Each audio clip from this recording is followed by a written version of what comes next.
Hello and welcome to one of a few interviews with actual people who are not necessarily influencers or out and proud or certainly not politicians. And we're sharing our real selves and our real stories and our real perspectives as part of Neurodiversity Celebration Week 2025. So I am so excited to be offering this for free to whoever finds it. And if you found it, you might want to know that my name is Jenine and I'm a neurodiversity consultant and I'm actually autistic, among a lot of other things. So today we're going to have our special guest, Lisa Gates, and I'm going to let Lisa introduce themselves in just a moment. First of all, I wanted to say that we are thinking about a word of the year, or a word that really calls to us, or something we want to bring more out of ourselves and into the world, for example. And so one of my words like that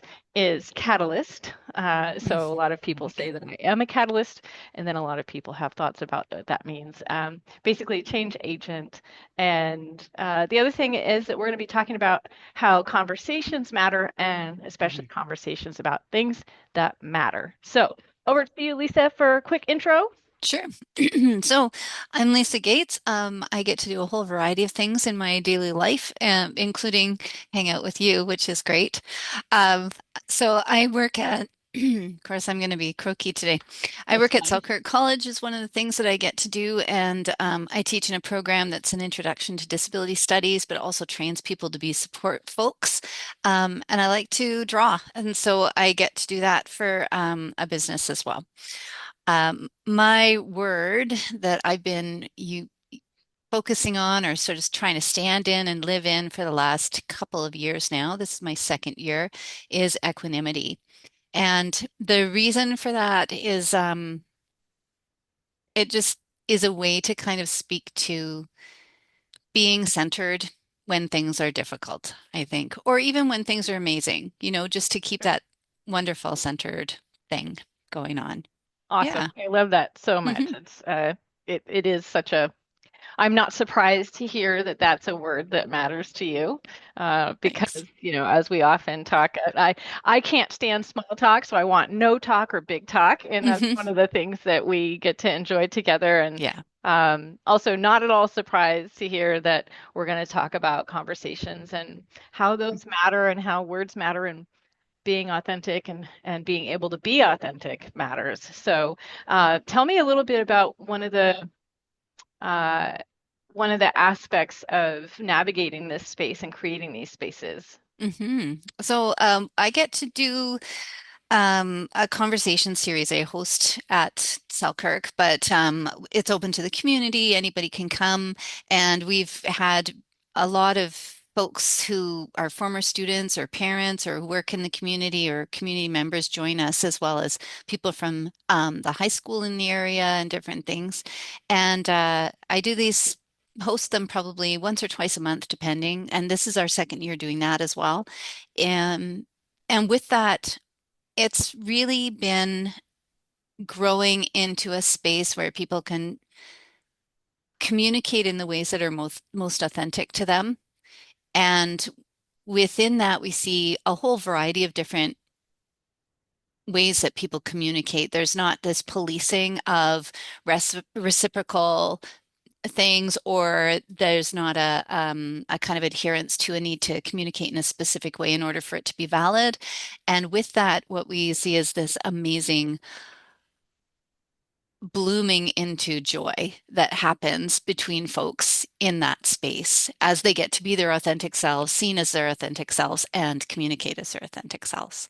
That's so awesome. Yeah, hmm it's such an amazing experience to have embodied experiences like hmm that, Yeah. because then we start to realize, oh, this is what that feels like. hmm And to seek those opportunities out and to take the invitation when it's handed to us and when it hmm is safe. hmm Um, for me, I am a very joyful greeter, and Yes, you are. thank you. However, that's not always welcomed Mm, or supported or safe for me to do. And so, right. like Yeah. the being able to drop the mask and just go from my heart into the Mhm. world is such um, a profound experience Hmm. that I have, experienced sort of the shutting down of that, as well as the just wide open field for that. And so it's such an interesting thing to navigate and to recall. Like for me, whenever I'm sort of put in a box Hmm. and have to, mask and hide, uh, Yeah. I try to recall like what does it feel like and who is the source of that for me, or what are the settings in which I can really let that down and celebrate this connection. Because for me, it is like trying to bring the world closer to me Hmm. and bring my heart closer to the world. But Yeah. that's not always easy and Or safe, or safe right? or safe. Yeah. And so it's really interesting to me because Hmm. um, it is an invitation, and yet it's also that sort of gift of receiving whatever Hmm. it is that appears. Yeah. Yeah. And I think for the folks that I get to sit with and have these conversations, a big piece of it is that, and I think you kind of touched on this, is once you have the experience of being able to be authentically yourself and comfortable and safe and accepted in that way and see Hmm. yourself in that way, you start to take that out into other places and build that capacity for yourself and within your community to just keep doing that and making it better and Hmm. bigger and with that people just like literally flourish and bloom into True. themselves more and more and more.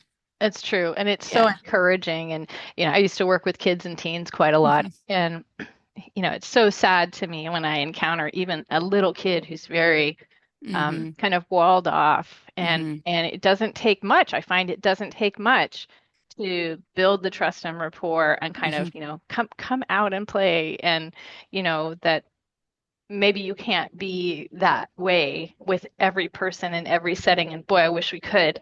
Hmm. But to notice like you can lean into that. And we were talking earlier about joy, which this is Hmm. definitely a joyful experience, a Yeah. joyful expression. And I also have a different kind of joy, which I forgot about, and then I started chuckling in my mind. So I do not have FOMO, fear of missing out. I have JOMO, the joy of missing out. And a Yeah. lot of the balancing of that sort of this not allowed, not able, not safe Hmm. to be me versus, wow, this is like I'm alive, I'm fully Hmm. engaged, I'm fully here. Um, and the way that I balance that a lot of the time is I opt out of things, right? Hmm. So I love not going to huge music festivals, and I love not going to really crowded, loud venues, and I just love missing out on parties. So for me, that's become kind of a way of life, which actually fosters more joy Hmm. in my day to day, certainly in my nights and weekends, like, For oh, look at sure. all the stuff I could choose to do, Hmm. but I'm not doing because I'm choosing something that feels more authentic, more restorative, more Hmm. supportive, and more fun for me. For sure. And then it gives you more energy for the things you want to be Absolutely. doing, which is a big Mhm. important piece of that for sure. It's true. It's true. Do you have any Mhm. JOMO, Lisa? I do, for sure. There's aspects of things that I'm quite happy to say no to. These Mhm. days, more and more, I think I get more careful with the things I choose to do to ensure that they're things that are um going to give me energy instead of rob me of Mhm. energy, or at least that trade-off has to balance in one direction towards Mhm. towards more Yeah. joy, more energy, more connection for sure. Ah, Yeah. more joy. Let's just all have Yeah. more joy. We make Yeah. it sound so simple. It's not simple, but it is really interesting. I think the main key for me was having that sort of lived experience and going like, oh, okay, I went Hmm. from, for example, the messages of a lot of my life were that I'm difficult or Hmm. particular or um, too sensitive to be in the world, Hmm. that I need to care less. Okay. Right? Like, Yeah. Yeah. um, so a lot of these like kind of like a problem, right? Hmm. It's problematic rather than like how can we sort of put a buffer between you and the too much of the world, and how can Yeah. we protect you, and how can we give you an opportunity to be more creative, more silly, have more Hmm. joy and wellness, right? So having that embodied experience of this is what it feels like for me to feel safe, and Hmm. these are the people who are really the touchstones for me about that. Yeah. Um, like you're saying, it really does build the resilience, and not just for the things sort of channeling me towards the things I want to do, but it really helps me deal with the difficult situations and the Hmm. difficult conversations, and to be able to navigate the stuff that I have to do and or the stuff that I'm like, man, I wish that went differently. Um, which being Yeah. autistic, that's kind of all day when I'm it's like, oh, I wish that person would just take me at my word instead of reading stuff into it because I Hmm. really did mean what I said. Hmm. My motivations are very different than other folks, and so it's like, no, what matters to me is this, and this aspect of being believed and being Yes. trusted Yes. um, as the expert of ourselves, right?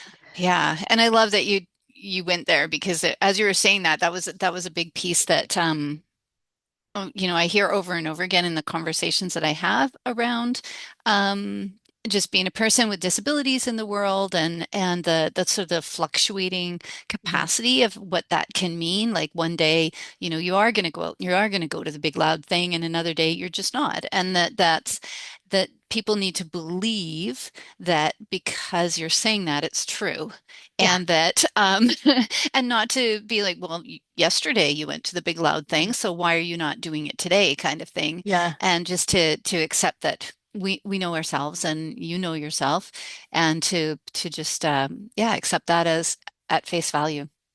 Yeah, Hmm. it's so empowering, but it's so much more than that. I really Hmm. struggle with trying to come up with some words about what this is. Hmm. Um, what it feels like in my body and in my heart when I like connecting with you, it's Hmm. like you get it. You get Yep. me. You never say like I don't understand what you're saying. Like that's a Hmm. very unusual experience in my life. Like that Okay. we're definitely not the same, right? Like none of Right. us are the same, but No. having this like, oh yeah, I totally understand what you're saying, or Hmm. I think I have a similar experience, or like, there's no limit to what I can say or express or ask you, and it's Hmm. just so um in my body it feels like it's very tied to that same kind of knowing Hmm. when I get to enjoy a connection such as our friendship. And, Hmm. I don't have like the whole landscape is not filled with this caliber, right? But it Right. doesn't need to be. It Right. doesn't need to be. Yeah. And so having that sort of, um, touchstone, it's just really like a proof of concept. Like my Hmm. mind, I do this thing all the time where I'm like, is that a thing? That might be a thing. It Is it is a a thing? thing. It It's is a totally thing. a thing. It's a like I'm Yep. I'm like doing a little, like searching scan, like sonar or something. Yeah. Um, so it's just so wonderful. And I think Hmm. a lot of the difficulty that we encounter when we're not in those safe places or really Hmm. encouraged to explore and express our authentic selves is that it's hard for us to stay motivated to keep trying it out and keep trying it Hmm. on and keep making a new connection and seeing where that goes. Hmm. Um, because I want to tell people like, we are people of a certain age. And uh, the more that I've discovered myself and been steady in my knowing of myself and advocating for myself and caring for myself in this way, the more I've been able to identify those opportunities and Hmm. really just jump right in. Yep. Because I think we're all so hungry for this type of connection. And so Absolutely. many things, Yeah. especially like social media and Hmm.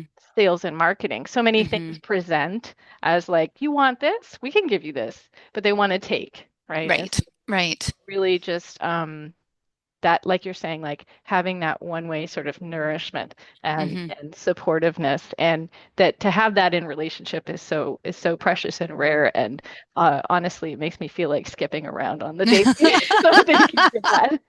Well, and it's funny within our household, within our family, there's lots of neurodiversity for sure. And we refer to that instant connection that you might have as Uh, as a secret handshake. It's the neurodivergent handshake, right? Because you recognize each other, you know the handshake, so you're in the hmm club. Oh, nice. So yeah, or we refer to our folks as neurokin, our Oh, folks who belong to our neuro family in that that's way. So awesome. we definitely, all of us in my household, we recognize the value and the excitement and the preciousness and the rarity of those kinds of connections when they happen, especially for, growing up in a world where we're given messages that tell us that we're Yeah.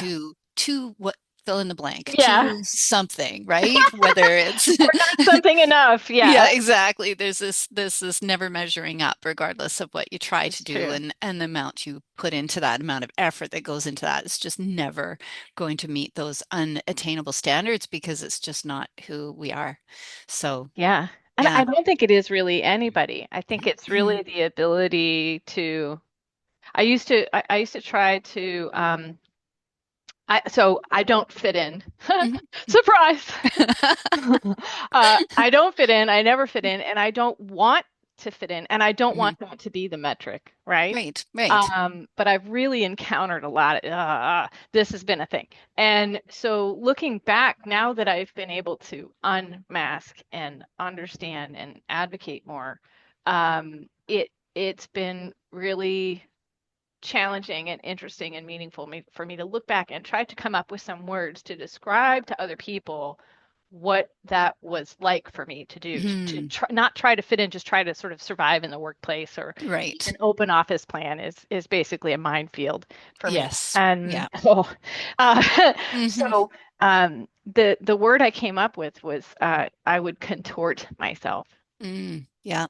So thinking in terms of, one of those like super hyper flexible acrobats at Cirque du Soleil or whatever, like Yeah. there's this little wooden pallet type box, and I would do so much emotional and mental and sometimes physical work to just, it wasn't even like to hide myself or mask myself. Like I just literally turned myself into knots and inside out, and it wasn't sustainable. And of course, it's not.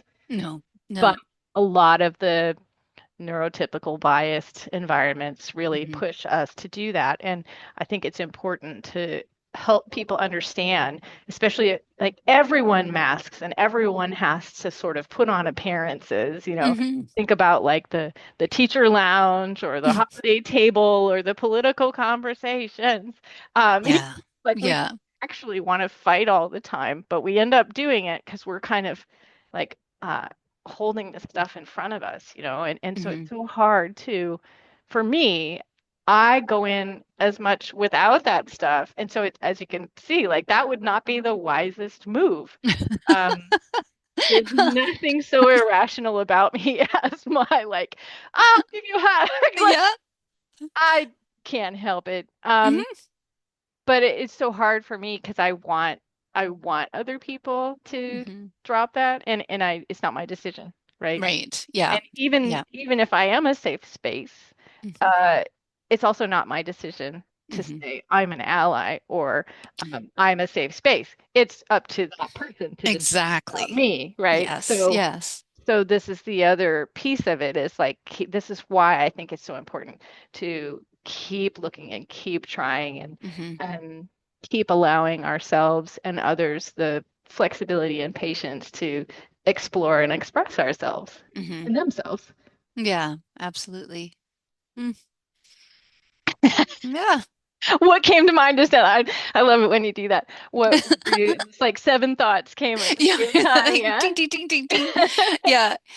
I'm just trying to sort out the one that's on top so I can like get that one going. Yeah. Yeah.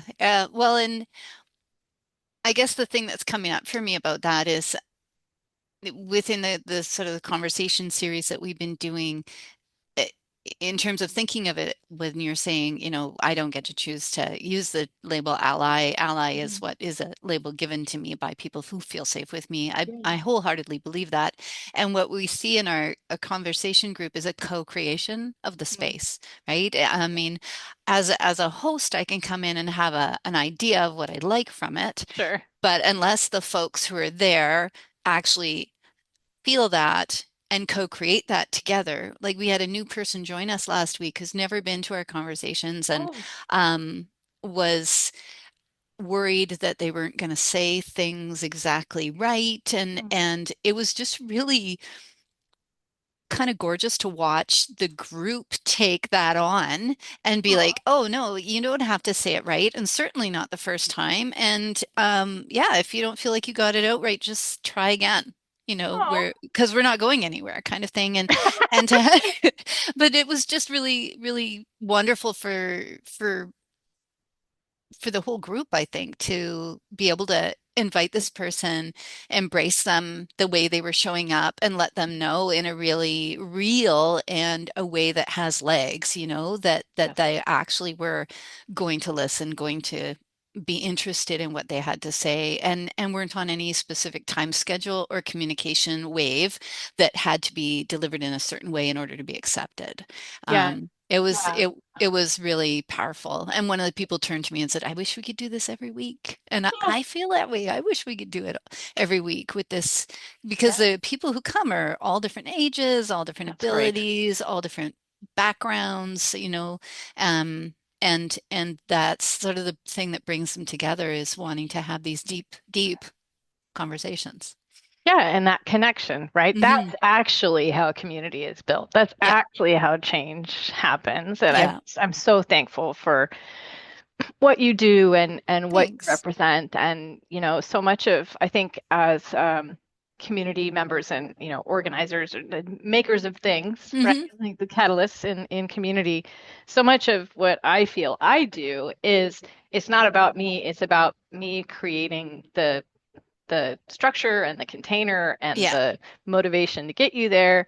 And Yeah. then it's performance art. It's what we make, and it Hmm. can never be the same again, right? Hmm. Yeah. It's Yeah. not transferable, Yeah. and that it can look however, Yeah. it can be. And it's interesting to me because there's a lot of like at first, this sort of guardedness, and it's hard to get introverts to talk to each other. And then by the end, it's impossible to get them to stop and like, okay, Yes. I feel like a Yeah. bartender, like, you have to go home, but you can't stay here. Like, Yes. um, Yeah. because then we get to that Hmm. point where like, oh, this feels great, and this is Hmm. so joyful and dynamic and Hmm. beautiful, Yeah. and like I'm alive, the feeling of like I'm alive, right? Yeah. Yeah. So Yeah. I'm just so thankful that you're oot and a boot doing these things, Thanks. and that you have the community support to do this, Mm. and that you Yeah, me too. are able to build it into your career track. Hmm. It's just, and I can only imagine the lasting ripple and impact of Mm. these things, because we have an idea and then put it out there and people make it happen with us, Yeah. and hopefully people make it happen without us too. Absolutely. Well, and that's sort of one of the things that I've been invited to do, is to start to do this in other places. And there's a piece of me that's really excited about that, and a little piece of me that wants to say, you have the opportunity to Yes. do this in your place, Yes. and your conversation is going to look different Hmm. because you know your community, Yes. and you're inviting people from where you're at. So it doesn't have to look like what I did. Hmm. It is going to look like what you do, Yes. because what you do is as valid. I think it all 100%. is Yeah. part of the same kind of philosophy of being genuine, being Hmm. authentic, making real connections, having deep conversations, and sharing that and being joyful. Yeah. Yes, and like Yes, again, and. again, it's not about like, I mean, you do have magic and you do Ah, wield magic. thanks. But it's not about your, No, right? It's not about you doing another thing on top no, of all the things you're doing, or no. you taking it on the road. Uh, Yeah. it's about providing this sort of like spark of an idea and maybe some Hmm. we've had proof of concept, and Hmm. now you take it and run with it. Like That's it's right. same with my work with the entrepreneurs community. A lot of entrepreneurs are neurodivergent, and so I've been Hmm. working to support and empower and give opportunities and resources to practice the elevator pitch and to practice Yeah. talking with other people about their business and to share connections and resources and tips and tricks. And they're like, oh, you have to do this forever and you have to take it on the road to so and so place, and it's like, no, how about you take the idea and whatever Hmm. mattered for you the most, and like I feel like a Yeah. lion. Like I know exactly what you mean. I know you do. Absolutely. I know you do. Yeah. So, this is a great segue. Hmm. Couldn't have planned it any better. Hmm. Um, Thinking in terms of some encouraging words and or sort of next steps that you'd like to see people take after hearing this conversation today. One thing that comes to mind for me is, um, identifying something that really matters because we have such a tumultuous world around us, and that's always Yeah. been the case. And so there's a lot we feel like we can't control or can't make an impact for. And so really identifying like what is the thing that really matters to me? I'm going to focus on this, and then taking action every day towards that thing. So for me, it's talking with strangers and saying good morning or hello on the sidewalk in passing. Yeah. It seems like a very small thing, but it's actually a very big thing. It is. It's a massively big thing. Yeah. Yeah. And not Yeah. everybody wants to do that one thing. Like, that's fine. It's just my iteration. So Yeah. I'm wondering, Lisa, if you have any sort of words of encouragement or encouragement to take a next step. Yeah. I think the thing that comes up for me in that is around curiosity. Just this idea that if you see something you don't understand or somebody responds to you in a way you don't understand, to just have curiosity about it rather than judgment about it. So reacting, that there's always reaction versus response. Mhm. And that's kind of comes back to my equanimity, my word, because if we can sort of sit in that place of thinking about it or staying separate from our judgment or our emotions, we can respond rather than react. And response allows us to do that thoughtfully and with care. So I think maybe that's my thing. Yeah. So good. You're winning at life. I'm so thankful to know you and to share Thanks. my winning at life with you. Yes. One thing that I wanted to add to your Hmm. respond versus react, that's something I've Hmm. been training my brain more and more to do. And Yeah. it's so tricky and it's so Hmm. fast. And, It is. it's like, oh no, I did it again. But thinking in terms of like email, for example, or text Hmm. messages, Yeah. also including in that space that no response is a response. Yeah. Yeah. No reply is a reply. And so Yeah. taking that information and that we don't have to respond to everything. We Yeah. don't have to reply to everything. No. My new favorite thing is to delete unread.